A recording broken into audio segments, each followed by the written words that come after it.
just before we get started, I got to do this kind of show of hands. Who's heard of TGI Fridays? Okay, we can stop the first 3 slides then. That's good. Who's been to a TGI Fridays ever? Okay, that's good. Now the tough one. Don't be bashful. Who's been in the last year? Oh, see? Now you understand our issue, right? Everyone's been to a TGI Fridays. Everyone knows who TGI Fridays is, but you were there as a kid, right? I get that from a lot of folks. So a little bit about me. As it was mentioned, I'm the Chief Experience Officer. What does that mean for you marketers in the room? I have oversight for anything that touches the guest. So everything from marketing, operations, digital, technology, consumer insights, strategy, as it relates to our guests. And it was really an effort by us to connect the dots, really to connect the silo, because at the end of the day, everything we do, everything we focus on, has to be to the benefit of that guest, that individual guest. And I'll talk a little bit more about that in a moment. So before I get started and go into this, I want to share a video with all of you to give you an idea of what this means for us when we talk about engaging with guests in a very personalized fashion, especially those from a mobile perspective.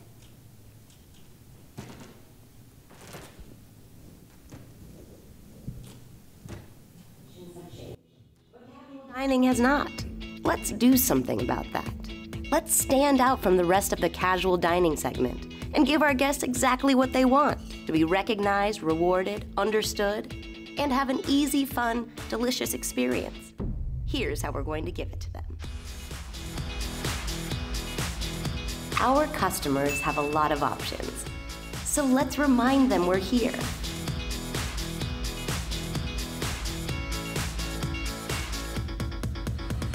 We'll make it easy to plan a fun night out and share the details with friends.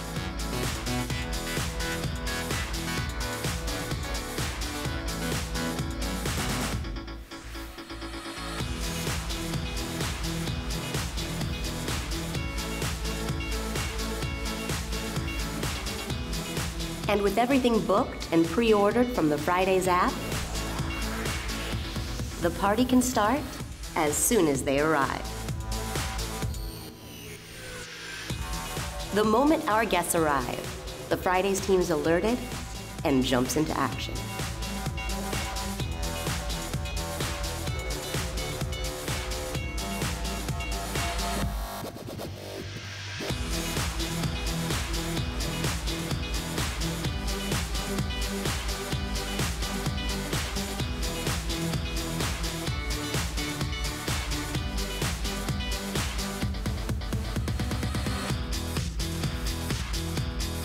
Getting more of what they want, whenever they want it, is simple.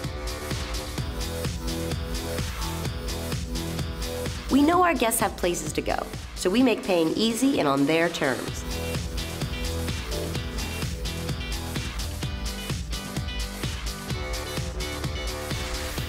And when they give us feedback, we can respond right away.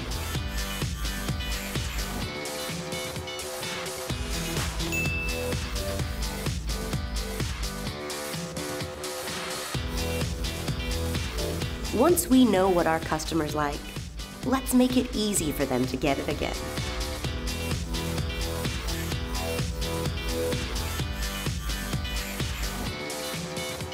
And for our guests who want to pick up their favorites, Fridays to Go is ready for them, so our host can track their trip and bring out their order as soon as they arrive. That's the future of Fridays.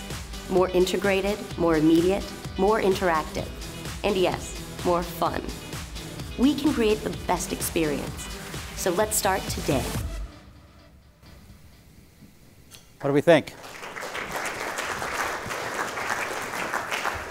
So all those actors and actresses are my social media team. They had a blast doing this video. But it was a little bit about, again, how do I touch that guest? How do I create that engagement? And how do I do it in a very personalized fashion, right? So this is our mission, right? We stand to connect people to great and extraordinary moments. That's what Fridays has always been about. Having a great time around the bar, in our restaurants around the world, right? And we do that by ensuring that our people are enabled to have those interactions. And we'll talk a little bit about how technology does that. Technology for us will never replace our bartenders or servers. They're going to make them better. They're going to create a different level of engagement, right? We have to be different than our competition. There's too many places for all of you to go have a drink and a bite of food. How do we create something different? And we have to ensure that we, no play on words intended here, set the bar higher, right? The bar is the soul and center, and so how do we use technology to enable our guests to have a great social experience around our bar? Talk a little bit about that as well. So a little bit about us, right? More than 50 years in operation, first restaurant back in Manhattan in 1965. Our founder, can't make this up, he wanted to pick up flight attendants. No lie. There was no good place to meet young single women in New York. They were all house parties. So he created a very safe, fun environment where groups of single young women could come out, and then he would be there to meet them. I cannot make this up.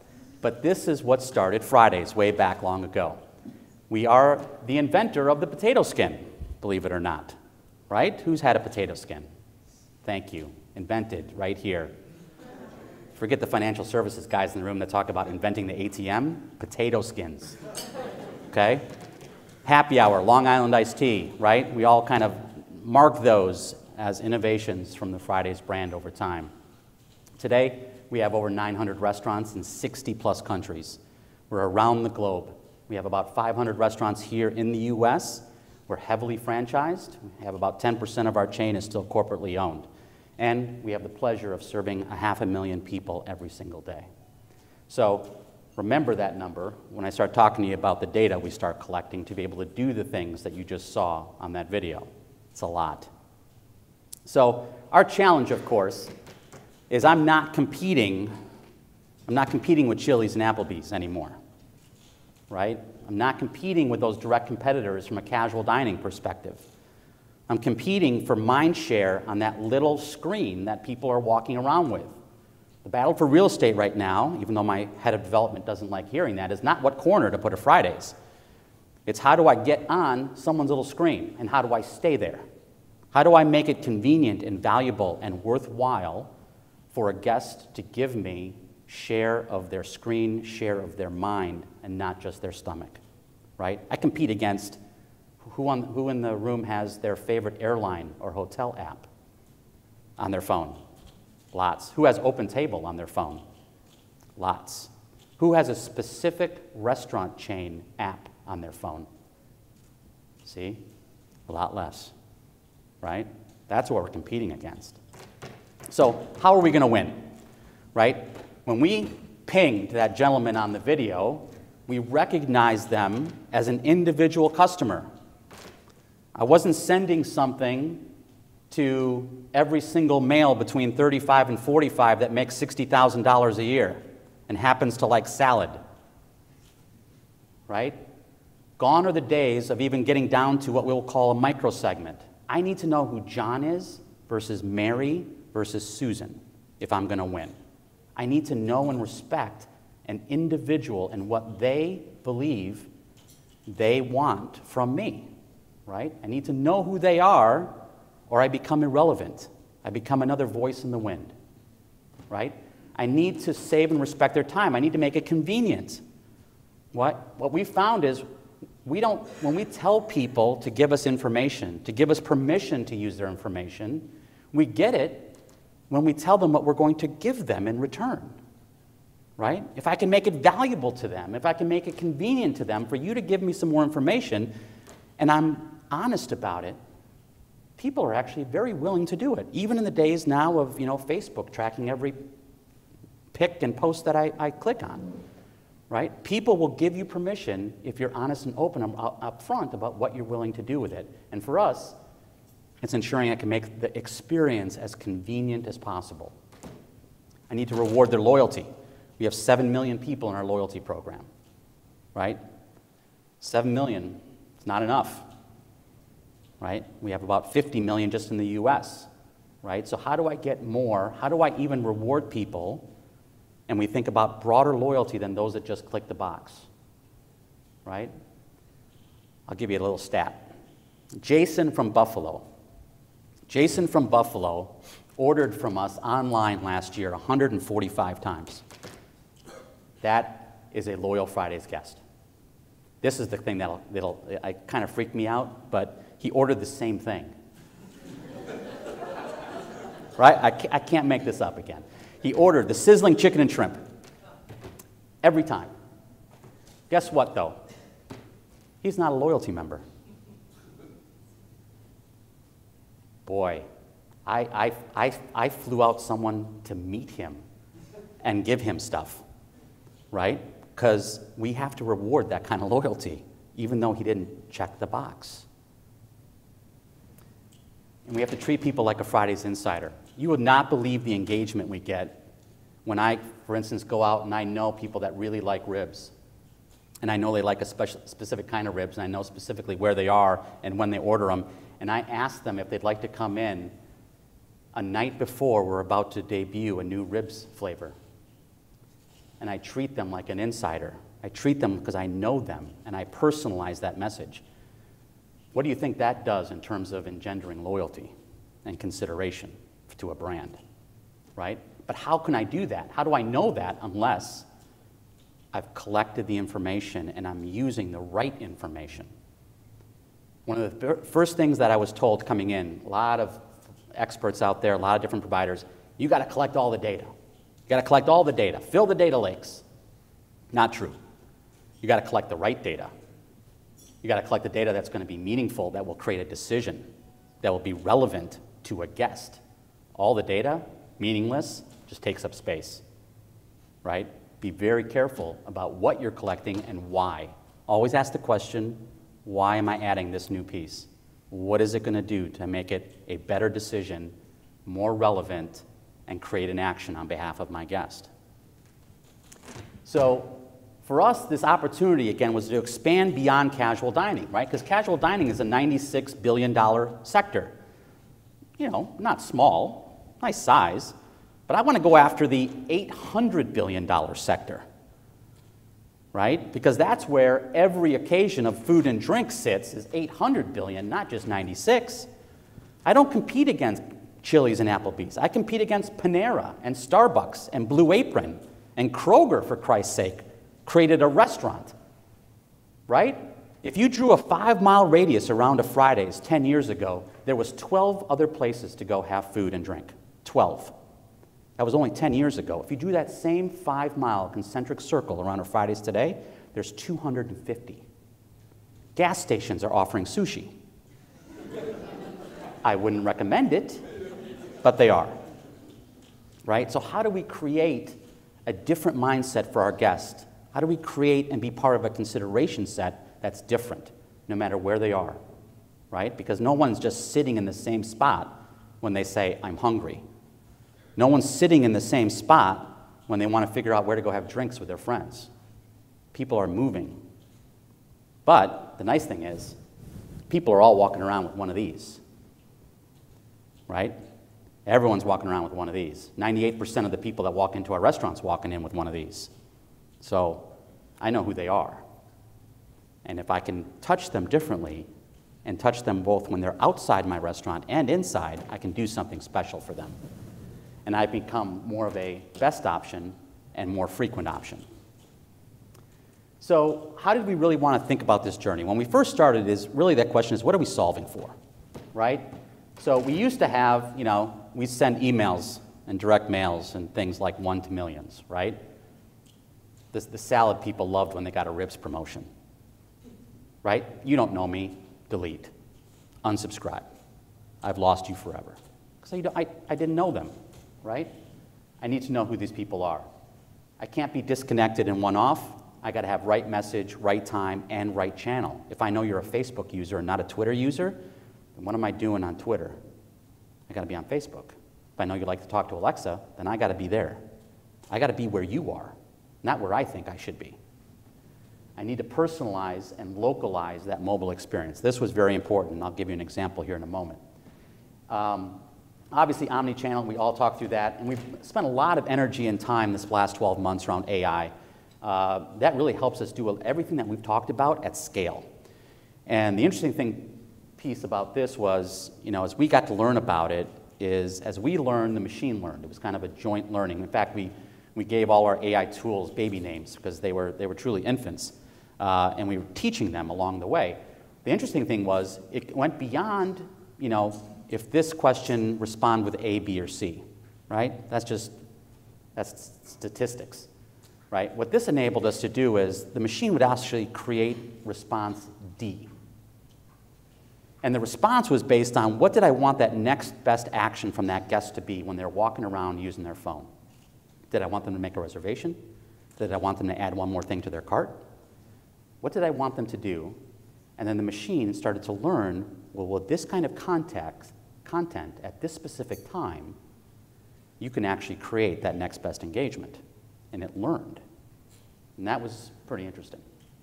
So we started with a series of phases, right? Any good journey, you got to take a series of steps.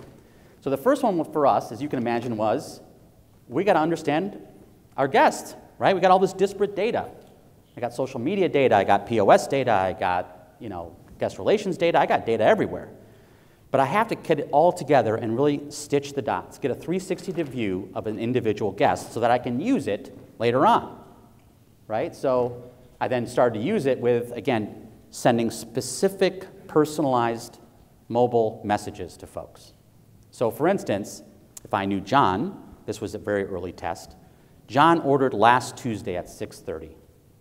He ordered a set of items in his basket. And then I noticed that John never ordered throughout the week, just Tuesdays. And some miss a Tuesday. So at Tuesday, remember, he orders at 6:30. At 6 o'clock, I sent John a very specific message on his phone. I said, John, would you like this again? Very similar to the video. I filled your cart with the same items. All you have to do is click one button. So I did that use case on 10,000 guests as a test. This is the interactive part of the presentation. How many people do you think clicked through? That specific of a message, 10,000 people. How many think at least 2,000? How many think at least 4,000? How many think 6,000? It was 7,800. Now, for the marketers in the room, that's a pretty high click-through rate, right? I thought my team was lying to me. But it was personalizing at the right time with the right content, a message that drove the next best engagement. So it worked. Now, not all of them work like that, and we've tested lots of different things, but creating very specific and focused mobile campaigns like that have been a huge deal. We've doubled our online business, total online business for the entire brand in less than 12 months. Doubled it because of this, right? That's when I have to go back to the board and ask for more money, I got a nice ROI on that one. They give me a little bit more money. So we then said, well, we need to talk to more people. So we implemented AI-powered bots. So you can talk to us, you can flirt with Fridays on Twitter and Facebook. Go ahead and try it, send her a heart emoji, see what she says. But the bots are one thing in terms of engagement. The bots for us was listening. We were capturing information. So for instance, last summer there was a heat wave in New York. And a lot of people were talking to us about, gosh, where's the next frozen drink? And they were talking about flavor profiles they liked. And for whatever reason, grapefruit turned out to be a hot flavor that all the people on Twitter were talking about, specifically at one time on a Friday afternoon. So we quickly dug up one of our grapefruit frozen drinks, shot it, basically reminded the bartenders in the New York restaurants, shot a very specific message to everyone in New York about a 2-for-1 special specifically around frozen grapefruit drinks. Went viral. We did 4x the amount of bar sales over that weekend than they normally ever do. And guess what was the #1 bought drink? Not surprising, right? Listening to what people were saying, reacting quickly, and then personalizing the message back out. There was a number of other things then, again, in terms of obviously adding the one click, as I mentioned, and then again, trying to get more of that information you saw where people can review us. Again, an opportunity for us to collect more information on who these people are, right? So lots more social engagement, lots more revenue growth. This was after the first couple months. And really, again, the ability for people to interact with us as they were walking around, both outside and inside our restaurants. Phase 2 then. So we then looked at, is there other data we should add? Again, not all the data, but is there specific data that will help us understand our guests a little bit more, right? We integrated more video and voice purchasing. You saw the on-premise meal ordering. There's 2 things. If you look at the guest journey at a restaurant, 2 things that all of you hate. One is you want a second drink, and your server's nowhere to be found, right? You don't need a server. Pick up your phone. Order it yourself. What's the second pain point? Anyone? Pay the check, right? Again, don't have to wait for a server. Pick up your phone. Pay the check. Loyalty points go right into your account, right? Take away the 2 big pain points with a device that they already have in their pocket. That was testing kind of the ability for them to do more things with the technology actually inside the restaurant using their mobile phones. So we gave people control. What we saw, well, our checks went up. People ordered a second drink. Again, not rocket science. I made it easy, right? I made it easy for people to actually have that second beverage when before they were like, I can't find the server. I'm done with my meal now. I'm good. How many of you have done that? Right? Now we made it easy, we actually increased the check, a very measurable ROI to everything that we do. And then phase 3. So again, we put in a lot more AI to be able to specifically use the data very differently. More behavioral targeting, integrated these personalizations throughout the ordering funnel so that we can send specific messages based on where someone is in their ordering process. And then, what we're testing now, it's not rolled out yet, you didn't see it in the video, is imagine our hostess has an earpiece in her ear. Because I know who you are by your phone, and I know when you walk into the door, and I know your favorite drink is a Long Island iced tea, I also know your name is John. So now, for everyone back in the Cheers days, you know, yelling, Norm, my hostess now knows it's John, and is offering you your favorite drink, and it'll be ready at the bar momentarily. How special would that make you feel, right? Imagine now if I could tell that hostess that we know it's your anniversary, or I know it's your kid's birthday. How much more special do you think that experience would be for that guest? I'm not replacing the hostess or the host. I'm making that interaction better. Imagine I do the same thing with my bartenders, right? Not replacing our world-class bartenders. Everyone saw Cocktail, right? Those guys are from Fridays. That's where that was based, the flair. Not replacing those guys, but if they know what your favorite drink is, if they know it's a special occasion, imagine the interaction that happens then. Imagine them knowing who you are before you sit at the bar.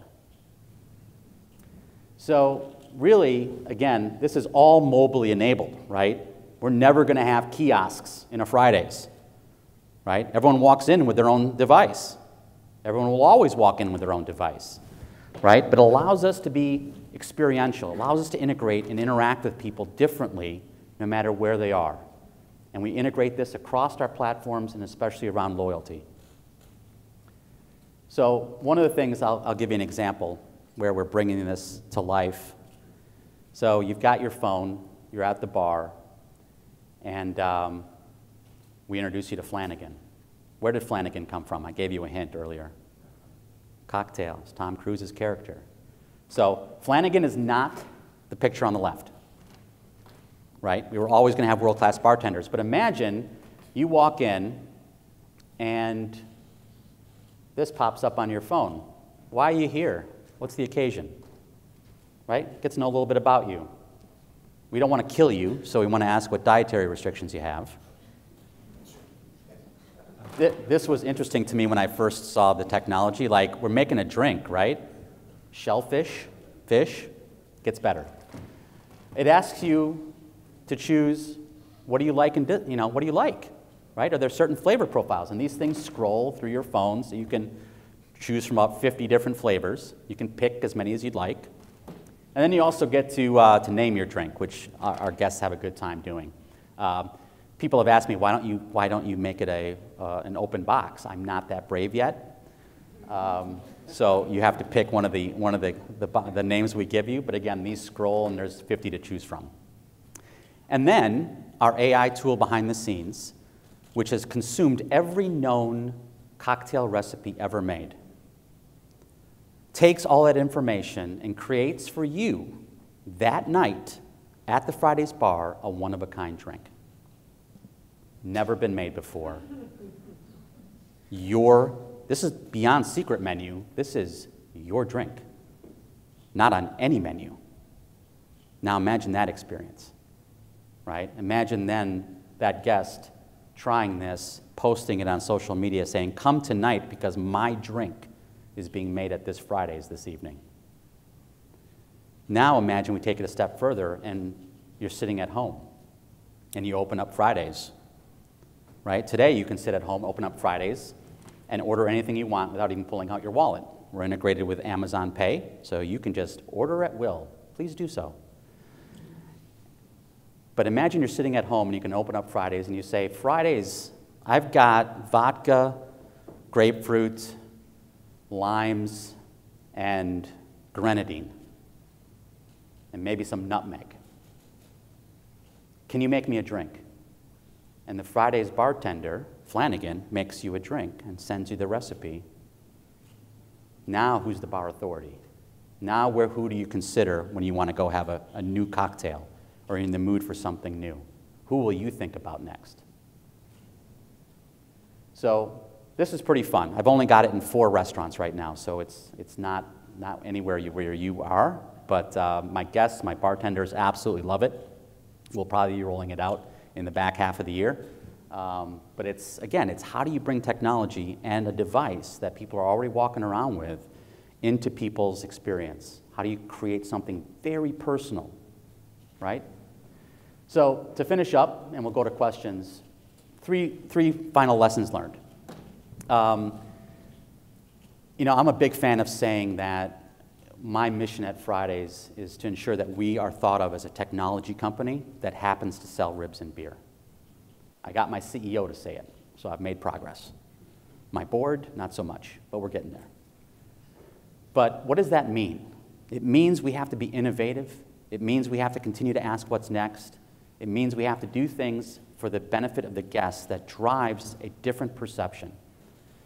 But the speed of change is massive, right? So you have to stay on top of it, but you also have to kind of work with it, right? The speed of technology is faster than operationally what we can do, right? Because that same technology I just showed you, we could actually apply to meals.